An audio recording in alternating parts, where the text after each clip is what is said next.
Hola, buen día. Soy Karina Castro de la carrera de Ingeniería en Sistemas Biológicos y hoy voy a hablarles sobre identificación de SNPs por sondas Tacman.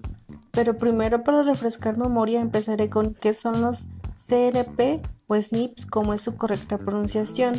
Bueno, son polimorfismos de nucleótidos individuales. ¿Esto qué quiere decir?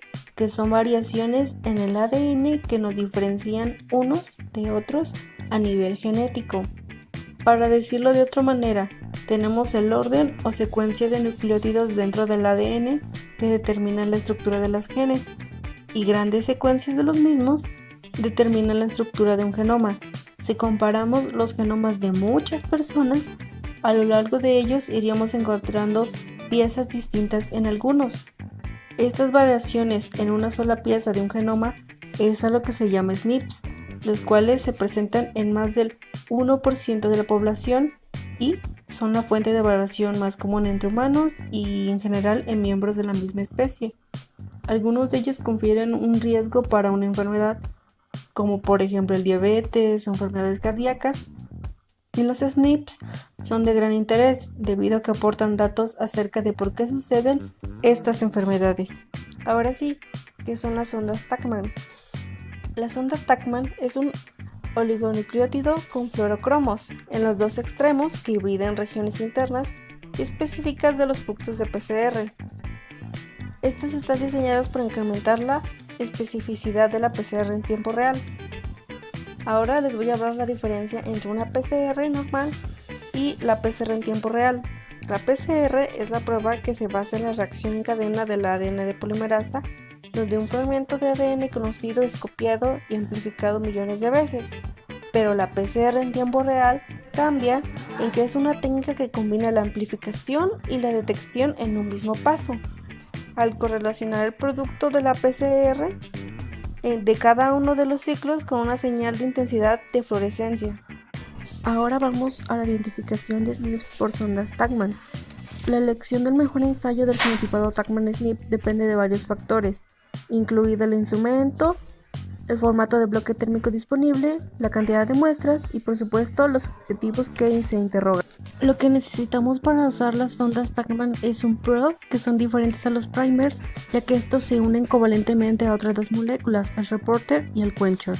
El reporter es un componente de una molécula que hace que ésta sea fluorescente y el quencher es el desactivador de fluorescencia.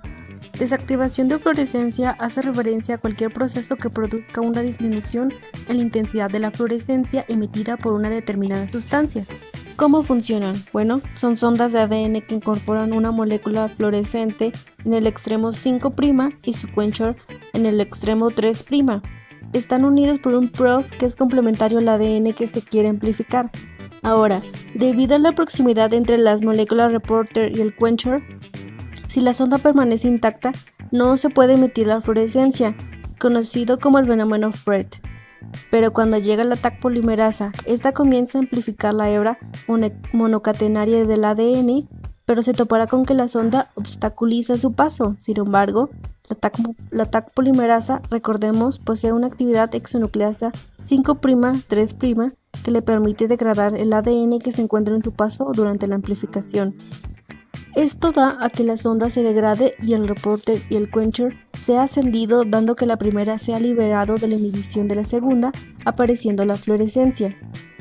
La fluorescencia detectada en el termociclador de la PCR en tiempo real es directamente proporcional a la del fluoróforo liberado y la cantidad de ADN molde presente en la PCR.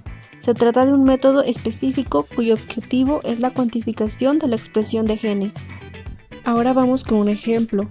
Esta es una tesis de la Universidad Complutense de Madrid, España, en el que el título es Impacto de la haploinsuficiencia de CD3 en expresión y función del complejo TCR-CD3 en humanos y ratones.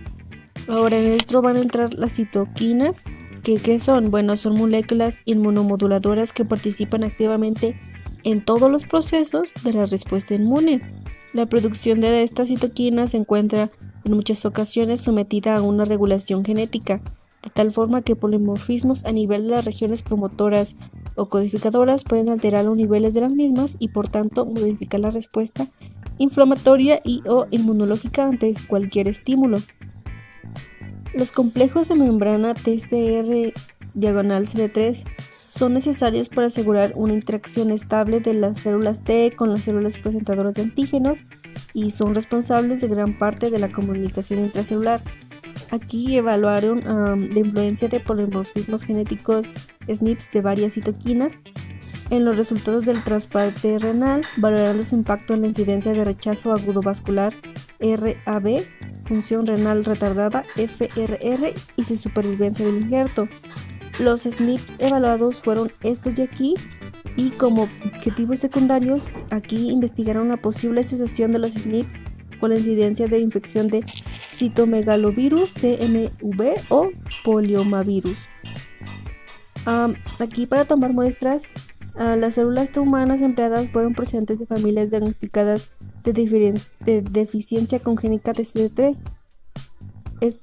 Y se utilizaron ratones C57BL/6, así como ratones knockout para distintas cadenas CD3.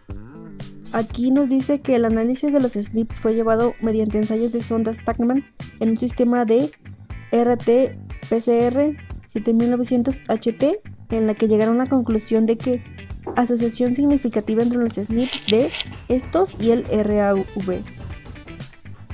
En el análisis de evalúo de riesgo de FRR estratificado por tipo de donante encontraron una asociación con este SNP y en el caso de injertos procedentes de donantes de muerte encefálica con en los de asistolia. El SNP que se asoció con infección de CMV fue este. Y eso fue todo. Aquí están mis referencias. Gracias.